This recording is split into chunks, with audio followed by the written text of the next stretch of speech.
sangat mengajak kepada bangunan ini untuk mendidik anak-anak. Ya Habibullah,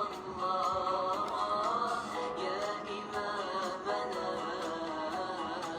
ya Muhammad sallallahu alaihi wasallam, ya Rasulullah, ya Habibullah, ya Syafi'ana, ya Muhammad sallallahu alaihi wasallam.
وعليكم السلام، أهلا وسهلا.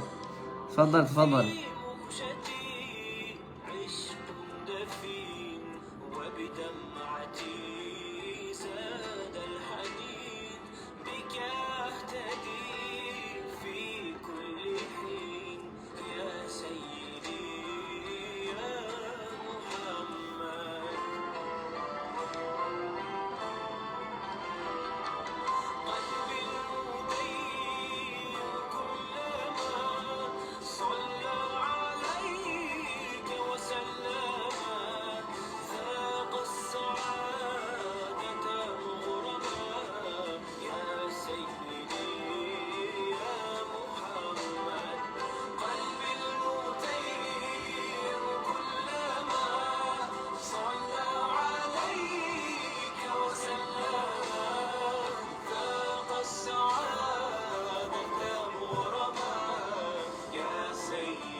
Okay, insyaAllah.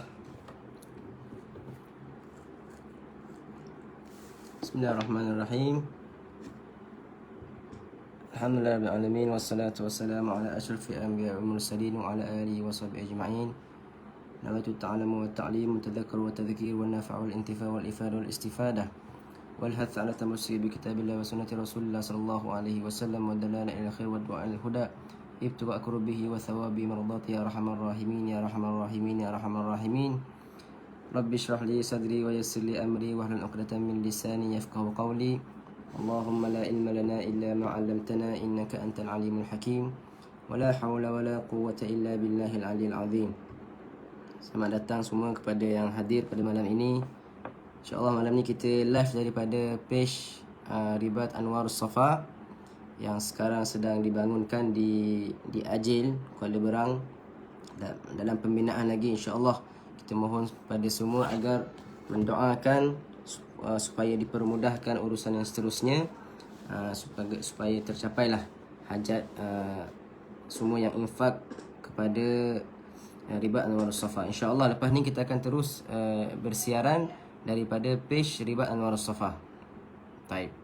Jadi insyaAllah pada malam ini kita akan sambung sedikit lagi daripada adab ta'am, adab ketika kita menjamu selera ataupun adab makan, yang pada kelas yang lepas kita telah menyebutkan dalam 8 adab kalau tak silap. Adab yang pertama kita dah sebutkan tentang membaca bismillah sebelum makan. Yang kedua, gunakan tangan kanan. Yang ketiga, ambil makanan yang paling dekat dengan dia. Yang keempat, dahulukan orang yang lebih tua, sama ada ustaz ataupun guru ataupun ibu bapa ataupun orang-orang yang ada kelebihan daripada kita. Yang kelima, makan secara berjemaah, boleh menambahkan barakah. Yang keenam, baca doa sebelum dan selepas makan. Dan yang ketujuh adalah jangan menghina ataupun mengkeji makanan, kerana Rasulullah tak pernah menghina ataupun mengkeji makanan. Yang ke-8 yang kita sebutkan semalam, yang paling akhir adalah jangan bersandar ketika makan. Jangan bersandar ketika makan. Itu yang ke-8 ya. Jadi insyaAllah malam ini kita akan sambung terus pada adab yang ke-9. Adab ini sebenarnya saya catat sendiri daripada kitab Adabut Ta'am, daripada kitab Riyadhus Shalihin, dan tak disebutkan secara khusus dalam kitab ini, dalam kitab yang kita baca ni. Cuma saya asingkan 2 kelas ini untuk kita sama-sama mengulang kaji kembali apa itu adab makan yang diajar oleh Rasulullah sallallahu alaihi wasallam. Sebab makan ni kita setiap hari makan kan. Kalau macam berziarah tu mungkin sekarang ni kurang orang kita berziarah, sebabkan pandemik yang sekarang ini. Tapi makan ni setiap hari, pandemik ke tak pandemik ke, semua orang akan makan. Jadi kita kena revise balik ataupun kita kena ulang kaji balik apakah adab-adab yang kadang-kadang kita terlupa untuk mengamalkannya ketika kita makan. Semalam saya ada sebutkan satu masalah yang terakhir yang saya lupa semalam, adalah masalah apabila kita makan, hendaklah kita memperbanyakkan niat kita dalam makan. Kerana dengan niat ini boleh mengubah sesuatu adat itu menjadi ibadah. Dengan niat boleh menjadikan ibadah kita ataupun menjadikan sesuatu perkara yang kita anggap itu hanyalah perkara yang adat, perkara yang biasa, boleh berubah menjadi ibadah dan menjadi pahala bagi kita. Contohnya dalam kita makan, kalau kita niatkan sebelum kita makan itu, kita niatkan, ya Allah aku makan ini dengan niat aku dapatkan tenaga untuk aku beribadah pada malam hari contohnya. Maka apa yang dia makan tadi akan menjadi ibadah. Setiap suapan dia, setiap kunyahan dia, setiap makanan yang masuk ke dalam mulutnya, apabila dia niatkan untuk menjadi kekuatan untuk dia beribadah, maka akan menjadi ibadah. Maka itulah keistimewaan niat ini. Antara maksud daripada niat adalah untuk mengubah adat kita sebagai ibadah. Contohnya orang tu pergi kerja orang tu pergi kerja, semua orang pergi kerja, tapi ada seseorang ni dia pergi kerja, dia niatkan aku pergi kerja ini untuk mencari rezeki Allah Subhanahu Wa Taala. Ada niat yang baik. Maka bila ada niat yang baik, kerja dia daripada siang, daripada pagi dia keluar rumah, dah menjadi ibadah, dah menjadi pahala. Maka begitulah antara adab kita dalam makan ini, kita kena niatkan perkara-perkara yang baik. Niatkan perkara-perkara yang baik supaya makanan kita itu akan menjadi ibadah. Perbuatan makan itu menjadi ibadah. Baik. Adab yang terakhir yang telah kita bincangkan adalah adab yang ke-8, iaitu Allahumma salli ala Muhammad, jangan makan ketika bersandar. La akulu muttaki'an, kata Rasulullah sallallahu alaihi wasallam, aku tidak akan makan secara bersandar. Bersandar di sini kata para ulama adalah bersandar mengiring di bantal. Orang Arab ni kalau dia duduk rehat, dia akan bengkokkan badannya dan dia sandarkan di satu bantal di sebelah kiri ataupun sebelah kanan. Dan Nabi melarang kita makan ketika kita duduk begitu. Kerana itu adalah perbuatan orang-orang yang sombong dengan rezeki Allah Subhanahu Wa Taala. Maka apakah cara duduk yang sunnah? Cara duduk yang sunnah yang diajarkan oleh Nabi sallallahu alaihi wasallam, kata para sahabat radhiyallahu taala anhum, Nabi sallallahu alaihi wasallam jika dia makan, Nabi akan duduk muqain. Al-iqa'. Al-iqa' ni duduk macam kita simpulkan kaki kita. Ada satu video daripada Buya Yahya yang dia tunjukkan. Saya nak tunjukkan kat sini mungkin agak susah lah sebab saya dekat atas kursi. Dia tunjukkan cara duduk Rasulullah sallallahu alaihi wasallam. Itu cara yang sunnah, yang warid daripada hadis Nabi sallallahu alaihi wasallam. Ada pun cara yang kita biasa tengok, cara kita angkat kaki satu kan. Kita jatuhkan kaki kanan dan kita angkat kaki kiri, itu adalah cara yang diletakkan oleh para ulama, di antaranya Imam Ibn Hajar Al-Asqalani, yang telah mengatakan itu adalah cara ketika kita makan untuk tidak memberi ruang terlalu banyak kepada perut kita, supaya kita tak makan terlalu banyak. Kerana Nabi mengajar kita untuk membahagikan perut kita ini kepada 3 bahagian. Bahagian pertama adalah untuk makanan, bahagian kedua adalah untuk minuman, bahagian ketiga adalah untuk pernafasan. Maka barang siapa yang memenuhi perut dia dengan makanan, maka akan datang penyakit. Begitu juga barang siapa yang memenuhi perutnya dengan air sahaja, akan mendatangkan penyakit. Tetapi cara yang terbaik adalah kita membahagikan perut kita kepada 3 bahagian. Thuluthun lil akl, wa thuluthun lil ma', wa thuluthun lit ta'am, wa thuluthun lil ma', wa thuluthun lin nafas. 1/3 daripada perut kita peruntukkan untuk makanan, 1/3 untuk air, dan 1/3 untuk pernafasan. Maka kata para ulama, antara cara untuk kita membahagikan perut kita ataupun kita mengecilkan perut kita daripada menerima makanan yang banyak adalah duduk dengan cara yang ma'ruf tu. Duduk dengan kita mengangkat kaki kiri. Adapun duduk yang disebut dalam hadis Nabi sallallahu alaihi wasallam adalah duduk secara iqa' tadi. Duduk secara iqa' ni duduk macam tahiyat awal lah. Duduk macam tahiyat awal. Itu cara Nabi sallallahu alaihi wasallam makan. Sebab Nabi makan dulu makan tamar, makan roti, bukan makan nasi macam kita. Maka itulah cara duduk Nabi sallallahu alaihi wasallam. Baik, itu adab yang ke-8 yang kita bincangkan semalam. Jangan bersandar ketika kita makan. Kerana bersandar itu adalah satu cara ataupun perihal orang-orang yang sombong dengan Allah Subhanahu Wa Taala. Bila dia makan, dia bersandar. Maka itu bukanlah adab yang diajarkan oleh Nabi sallallahu alaihi wasallam. Adab yang ke-9 insya-Allah adalah diharuskan ataupun disunatkan untuk kita selepas makan. Yang pertama, kita disunatkan untuk makan menggunakan 3 jari sahaja. Kerana warid daripada hadis Nabi sallallahu alaihi wasallam, Nabi ni akan makan dengan 3 jari sahaja, iaitu jari jari ibu jari al-ibham, jari sababah, jari telunjuk, dan jari hantu ni, jari tengah ni. Nabi akan makan menggunakan 3 jari sahaja. Maka kalau boleh, itu bergantung kepada jenis makanan jugalah. Kadang-kadang mungkin tak mampu kita nak menggunakan 3 jari. Bahkan memang ada riwayat-riwayat yang mengatakan kadang-kadang Nabi menggunakan 4 jari. Kadang-kadang Nabi menggunakan 5 jari. Tetapi Nabi melarang kita daripada menggunakan 2 jari. Kerana kata Nabi SAW, itu adalah perihal ataupun perbuatan syaitan. Inna syaitan ya'kulu bihima. Nabi kata bahawasanya jangan makan dengan 2 jari. Makanlah paling-paling kurang dengan 3 jari, dan itu adalah sunnah. Kalau tak mampu dengan 3 jari, makan dengan 4 jari. Kalau tak mampu juga, makan dengan 5 jari. Bahkan ada juga Nabi kana yukhammis. Nabi pernah makan sesuatu perkara dengan menggunakan 5 jari, tetapi sangat-sangatlah nadir. Sangatlah jarang sekali Nabi menggunakan jari ke-4 dan jari ke-5 ketika baginda sallallahu alaihi wasallam makan. Sebab dulu makanan baginda sallallahu alaihi wasallam, kebanyakan makanan baginda adalah at-tamar wal ma', kurma dan juga air. Bukan ada nasi macam kita, nasi goreng kampung, nasi goreng Pattaya. Tak. Nabi dulu makan, kebanyakan makanannya adalah tamar, kurma dan juga air. Kadang-kadang ada roti, kadang-kadang ada laham, ada kambing ataupun daging-daging yang lain. Maka sesuailah dengan keadaan Nabi sallallahu alaihi wasallam memakan menggunakan 3 jari. Kalau tak mampu juga menggunakan 3 jari, contoh kita makan nasi, paling-paling kurang nak guna 4 jari ataupun 5 jari, maka tidak ada masalah. Boleh kita menggunakan 5 jari, 4 jari, tetapi yang afdalnya adalah 3 jari. Tapi kalau nak betul-betul ikut Nabi sallallahu alaihi wasallam, makanan yang kita makan pun kita kena ubahkan supaya ikut Nabi sallallahu alaihi wasallam, barulah kita dapat mengaplikasikan semua adab Nabi sallallahu alaihi wasallam. Tapi tak ada masalah. Maka adab yang ke-8 adalah menggunakan 3 jari paling-paling kurang. Itu adalah sunnah Nabi sallallahu alaihi wasallam. Dan sunnah yang seterusnya yang disebutkan dalam adab yang ke-8 juga adalah sunnah bagi kita ataupun antara adabnya adalah kita menjilat jari selepas makan. Menjilat jari selepas makan. Bahkan dikatakan Nabi SAW bersebut dalam satu hadis, "Idza akala ahadukum ta'aman fala yamsah asabi'ahu hatta yal'aqaha." Jika makan seseorang kamu sesuatu makanan, janganlah dia mengesat tangan dia ataupun membasuh tangan dia. Jangan dia mengesat tangan dia ataupun membasuh tangan dia sehinggalah dia dah jilat tangan dia, jilat jari dia. Hadis muttafaqun alaih, yang Nabi sendiri menyuruh kita untuk menjilat jari kita selepas kita makan. Menjilat jari kita. Kerana apa? Kerana boleh jadi ada barakah yang tertinggal di makanan-makanan tersisa di atas jari kita. Fa innakum la tadruna fi ayyi ta'amikum barakah, kata Nabi sallallahu alaihi wasallam. Sungguhnya kamu tidak tahu yang mana barakahnya pada makanan kamu. Sebab bila kita makan sesuatu makanan, akan turun barakah daripada Allah Subhanahu Wa Taala. Kebaikan yang kita dah sebut pada kelas yang lepas, kebaikan pada sesuatu makanan yang boleh memberi barakah kepada diri kita. Yang mana kalau kita makan sedikit pun dah kenyang lama, kenyang dia panjang masa dia.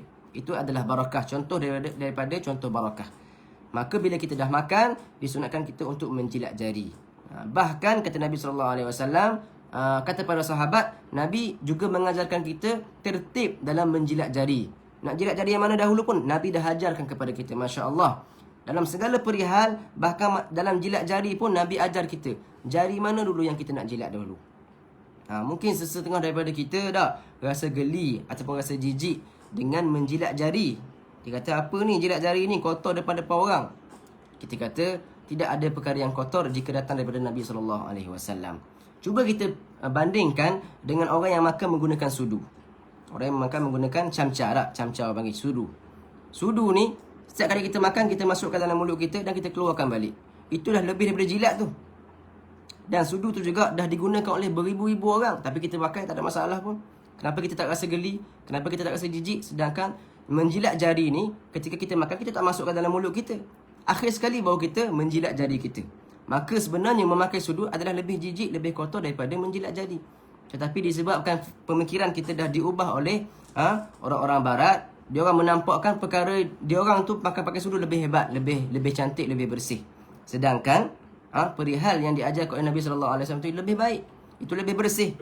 Bahkan kata setengah daripada ulama-ulama ataupun ulama-ulama tibbi, daripada orang-orang yang bincang tentang kesihatan, dia mengatakan apabila kita menjilat jari selepas makan, ada perkara-perkara yang ada di jari kita ini yang boleh menghalang perut kita daripada sakit.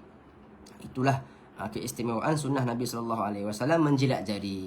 Maka ulama mengatakan jilat jari pun ada tertib dia, ada cara-cara dia, ada aturan dia. Dimulakan dengan jari al-wusta. Kita mulakan dengan jari tengah, jari hantu ni. Nak jilat jari, gunakan jari hantu dahulu, kemudian jari sababah, jari telunjuk, kemudian ibu jari. Ibu jari. Ini jika makan dengan 3 jari lah. Kita mulakan dengan jari hantu, jari tengah. Jari hantu, jari tunjuk, jari ibu jari. Kerana apa? Kerana kata para ulama, jari tengah inilah jari yang mula-mula menyentuh makanan dan dialah yang paling banyak terkena makanan. Jari tengah ini. Tengok sampai begitu sekali ulama meletakkan adab dalam kita makan. Adab dalam kita makan sehingga adab menjilat jari pun ada. Tak? Okey. Itulah adab yang ke-8, iaitu menggunakan 3 jari kalau boleh, kerana itu adalah sunnah Nabi SAW, dan menjilat jari. Maka janganlah kita rasa jijik, rasa kotor dengan sunnah Nabi SAW. Kalau kita tak boleh nak amalkan untuk diri kita, jangan kita benci sunnah Nabi SAW. Kita tak boleh benci kepada apa yang diajarkan oleh Nabi SAW. Kalau kita tak nak buat, jangan buat. Tapi jangan kita kata orang lain itu kotor, orang lain itu jijik. Kerana apa? Kerana itu adalah perkara yang diajarkan oleh Nabi SAW. Dan tidak ada perkara yang lebih bersih daripada perkara yang diajarkan oleh Nabi SAW. Seperti yang saya cakap tadi, itu sebenarnya lebih bersih, jauh lebih bersih daripada orang yang menggunakan sudu makan. Sudu tu bukan jilat dah tu. Dia dah lebih daripada jilat dah. Masuk keluar, masuk keluar, masuk keluar. Bahkan sudu tu bukan kita seorang yang pakai. Sebelum tu dah ada orang pakai. Itu lebih jijik. Tangan kita ni kita seorang je yang jilat. Tak ada orang lain pun jilat jari kita. Tak? Maka begitulah hikmah pada menjilat jari. Baik. Maka kita kata tadi, makan dengan 3 jari. Kalau tak mampu dengan 4 jari ataupun 5 jari. Tapi jangan makan dengan 2 jari. Kerana 2 jari ini adalah cara syaitan makan. Kalau kita nak pegang benda-benda yang contohnya benda yang ringan sekalipun, contohnya keropok sekalipun, kita pegang dengan 3 jari, jangan pegang 2 jari. Supaya tak termasuk daripada perbuatan syaitan. Tapi itu hanyalah perkara yang makruh sajalah. Tak berdosa pun, cuma dia makruh sahaja. Hukumnya adalah makruh sahaja. Itu adab yang ke-9 lah, adab yang ke-9 lah. Yang ke-8 tadi jangan makan secara bersandar. Yang ke-9 adalah makan dengan 3 jari dan juga menjilat jari selepas makan. Baik. Seterusnya, adab yang ke-10 adalah jika ada makanan kita yang terjatuh ke tanah, terkeluar daripada pinggan kita ke, terkeluar daripada mulut kita ke, disunatkan kita untuk mengambil kembali makanan yang terjatuh daripada pinggan kita. Kata Nabi SAW, "Idza waqa'at luqmatu ahadikum falyakhudhha falyumit ma kana biha min adha wal ya'kulha wa la yad'aha lisyaitan." Kata Nabi SAW, jika kamu makan satu makanan dan jatuh daripada kamu suapan tersebut, makanan tersebut jatuh ke tanah, kata Nabi SAW, falyakhudhha, maka ambillah kembali makanan tersebut. Ambillah kembali makanan tersebut dan buangkanlah kotoran yang ada pada makanan tersebut. Wal ya'kulha, dan makanlah kembali makanan yang jatuh tadi. Jangan kamu buang serta-merta. Ambil dulu makanan tadi, tengok jika mampu lagi nak buang kotoran tersebut, maka buang kotoran tersebut dan makan kembali. Wala yada'aha lisyaitan, dan janganlah kamu tinggalkan makanan yang terjatuh tadi kepada syaitan. Kerana makanan yang kita tinggalkan ini, makanan yang kita bazirkan ini adalah akan dimakan oleh syaitan dan jin. Maka kita ibarat memberi makan kepada syaitan dan jin. Maka nakkah kita memberi makan kepada syaitan, lalu syaitan tadi akan menyerang kita dengan kekuatan yang kita sendiri bagi kepadanya. Sebab itulah Nabi menyuruh kita untuk sentiasa prihatin kepada makanan-makanan yang berlebihan. Kalau nak ambil makanan, jangan terlalu banyak. Ambil sekadar yang kita mampu makan sahaja. Kerana makanan yang berlebihan ini akan dibuang. Maka akan masuk dalam israf, akan masuk dalam perkara-perkara yang membazirkan. Innal mubadzirina kanu ikhwana syayatin. Kata Allah dalam Quran, orang yang membazir ini adalah saudara-saudara kepada syaitan. Nakkah kita menjadi saudara kepada syaitan? Sudah pasti kita tak nak mahu menjadi saudara kepada syaitan. Maka kalau kita jatuh makanan yang jatuh pun kita kena ambil, apatah lagi makanan yang belum jatuh. Kalau kita nak buang, itu lebih dahsyat. Itu lebih buruk perangainya jika kita membuang makanan yang masih lagi elok. Paling-paling kurang pun tak tahu siapa nak makan, kita beri makan kepada kucing kita ke, ayam kita ke. Tak, beri makan kepada haiwan-haiwan ternakan kita. Sebab itulah antara amalan orang-orang dulu juga, dia orang selalu bela ayam dekat rumah, bela kucing dekat rumah. Tujuan mereka sebenarnya bukan mereka suka pun bela ayam ni. Kotor lagi, ada tai ayam lagi. Tapi senang untuk ada lebihan makanan boleh beri kepada mereka, supaya tak termasuk kepada orang-orang yang membazir kepada makanan. Maka itulah antara amalan orang-orang kita dulu dah. Dia bela ayam 2 ekor, paling-paling kurang 2 ekor, 1 ekor pun, untuk menjadi tempat pembuangan sisa makanan. Taklah makanan tadi terus masuk ke dalam tong sampah, tapi kita beri dahulu kepada ayam-ayam ataupun kepada kucing, untuk binatang tersebut menghabiskan makanan tersebut. Baik. Kerana kata Nabi SAW, kamu tidak tahu di mana barakah makanan kamu. Boleh jadi makanan yang jatuh tadi itulah adanya barakah padanya. Maka kita kena ambil balik makanan yang jatuh dan kita jauhkan kotoran yang ada pada makanan tersebut dan kita makan kembali, dan jangan tinggalkan makanan tersebut untuk syaitan. Tapi itu adab yang ke-10. Adab yang ke-11 saya tulis di sini adalah adab minum sebenarnya. Tapi semalam saya dah sebut sedikit tentang adab minum. Tapi insya-Allah kita ulang lagi. Adab minum air adalah untuk kita baca bismillah sebelum kita minum air. Dan kita minum dengan cara duduk, jangan berdiri. Nabi melarang seseorang itu minum secara berdiri. Walaupun ada hadis Nabi SAW minum secara berdiri, tetapi itu kata para ulama adalah libayanil jawaz, untuk menunjukkan perkara itu boleh, tak berdosa minum berdiri ni. Tapi adabnya, sunnahnya adalah minum secara duduk. Kecuali kata para ulama, jika nak minum air zam-zam. Air zam-zam disunatkan kita untuk minum secara berdiri dan menghadap kiblat. Kerana itulah kebanyakan halnya Nabi SAW, jika baginda SAW minum air zam-zam, baginda akan menghadap kiblat dan berdiri. Air zam-zam ni ada khususiyah dia, ada keistimewaan dia yang tak diberikan kepada air-air yang lain. Adapun air lain disunatkan kita untuk minum secara duduk. Duduk dan minum dengan 3 tegukan. Nabi kata janganlah kamu minum air seperti unta minum air. Unta kalau dia minum air, dia habis. Sekali minum dah habis air tu. Satu teguk sahaja. Kata Nabi SAW, janganlah kamu minum air seperti unta minum air. Tapi gunakanlah 3 kali tegukan.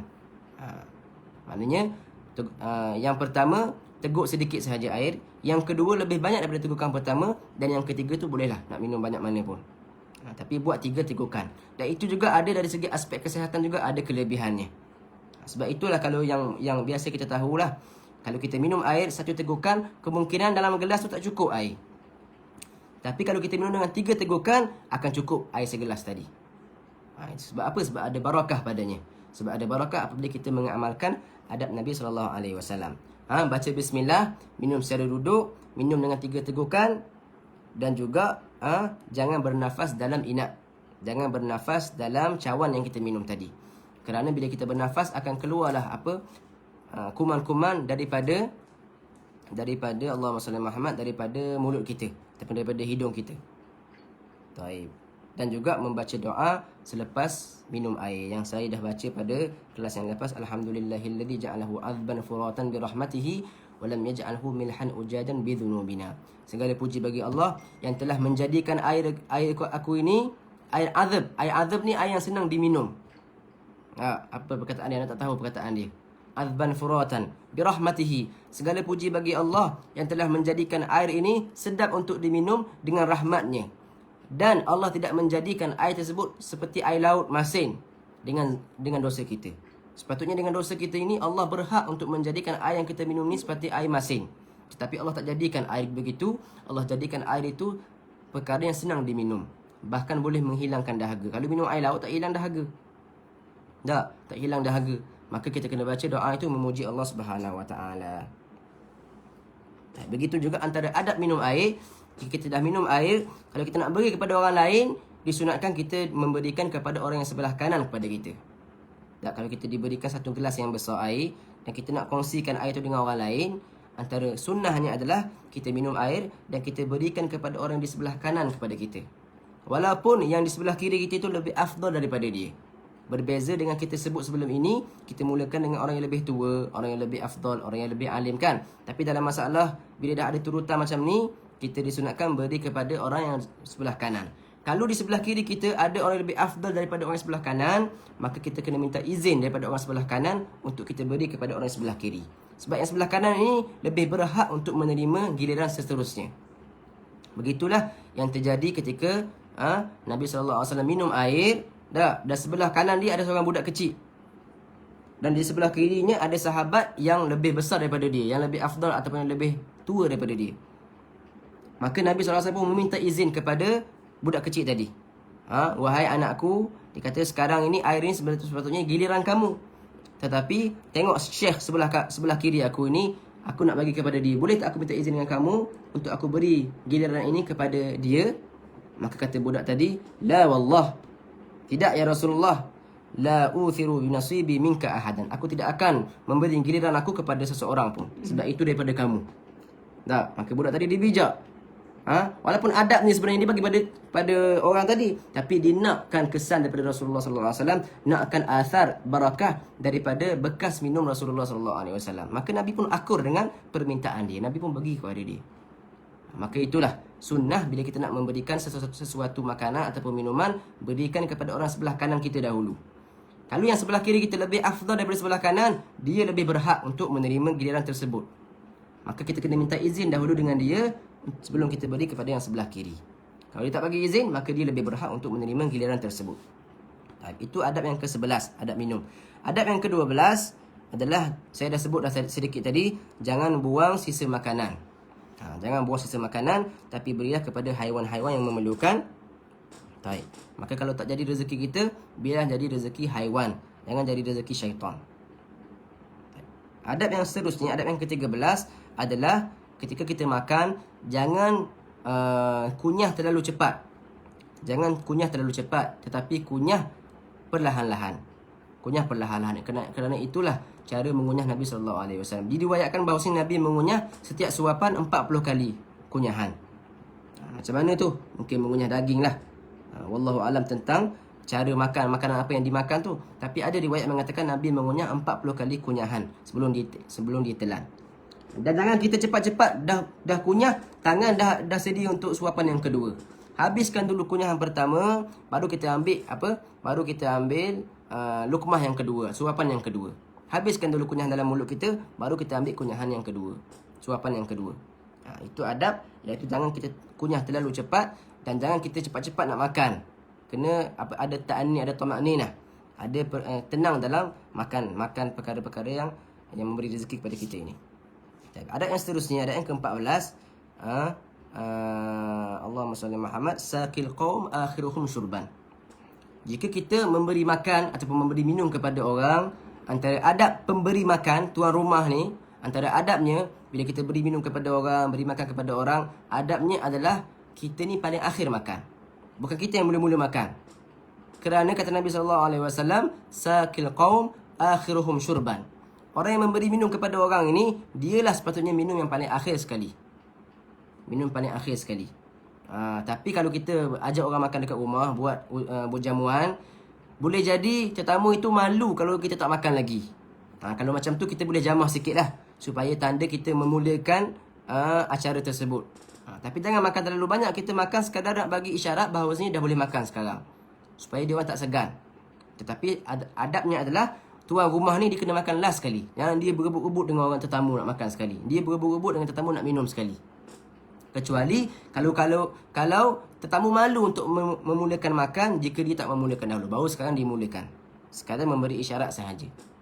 Baik, itu adalah adab yang seterusnya, saqil qaum akhiruhum syurban. Dan adab yang terakhir yang ingin saya sebutkan di sini adalah dilarang daripada kita untuk makan daripada bekas-bekas yang diperbuat daripada perak dan juga emas. Dilarang kepada orang Islam untuk menggunakan pinggan-pinggan, sudu-sudu, cawan-cawan yang diperbuat daripada Allahumma salli daripada emas dan juga perak. La ta'kulu fi aniyati adh-dhahab wal fiddah. Kata Nabi SAW, janganlah kamu makan dan janganlah kamu minum daripada bekas emas dan juga bekas perak. Sebab apa? Sebab bekas emas dan perak ini sebenarnya menjadi harta kan, menjadi harta. Maka dia boleh menghancurkan hati orang-orang miskin jika dia tengok kita makan.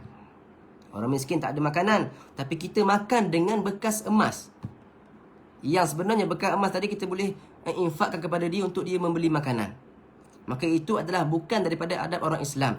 Maka dalam masalah ini haram, bukan masalah kata makruh ni, ini adalah haram daripada seorang itu menggunakan peralatan makanan seperti periuk ke, cawan ke, pinggan ke, sudu ke, yang diperbuat daripada emas dan juga perak. Yang ni emas asli lah, bukan salut ni. Ini bukan salut dengan warna emas, tak. Ini memang daripada emas dan daripada perak. Tak boleh, haram hukumnya barang siapa yang menjadikan itu sebagai bekas makanan. Kata Nabi SAW, innama yujarjiru fi batnihi nar jahannam. Barang siapa yang makan daripada bekas yang diperbuat daripada emas dan perak, maka makanan yang masuk tadi akan menggelegak daripada api neraka dalam perut dia. Akan membakar perut dia daripada api neraka. Janganlah kita makan daripada bekas yang diperbuat daripada emas dan perak. Bahkan tak boleh kita simpan pun. Antara hukum yang perlu kita tahu bahawasanya tak boleh seseorang tu simpan pinggan ataupun mangkuk ataupun cawan ataupun sudu yang diperbuat daripada emas dan perak. Simpan pun tak boleh. Haram hukum dia. Haram hukum orang yang simpan perkara-perkara seperti ini. Kerana itu bukanlah hiasan. Itu bukanlah hiasan dalam rumah. Hiasan untuk perempuan boleh, tapi tak boleh kita simpan dalam rumah. Kata para ulama, wajib dihancurkan. Wajib dihancurkan. Simpan dalam keadaan hancur tak ada masalah, tapi simpan dalam bentuk pinggan tu tak boleh. Baik, maka itulah adab-adab makan yang ingin kita sebutkan pada malam ini. Dah sampai rasanya 14 adab rasanya. Mungkin ada lagi adab-adab yang saya tak sebutkan di sini. Mana-mana yang boleh nak tambah faedah, nak tambah fawaid, boleh komen di sini ataupun PM saya untuk tambahkan beberapa adab. InsyaAllah pada kelas minggu hadapan kita akan sambung lagi untuk kita baca lagi adab ini, adabil Islam. Dan tak silap saya akan masuk kepada adab bersama ibu bapa. Adab bersama ibu bapa, insyaAllah kita minta kepada Allah Subhanahu Wa Taala supaya Allah memberi kita istiqamah dan memberi kita taufik untuk kita beramal dengan perkara yang kita tahu, beramal dengan perkara yang kita belajar, insyaAllah. Allahumma barikna fi Sya'ban wa ballighna Ramadan. Wa sallallahu ta'ala ala sayyidina Muhammadin wa ala alihi wa sahbihi wa sallam. Walhamdulillahi rabbil alamin.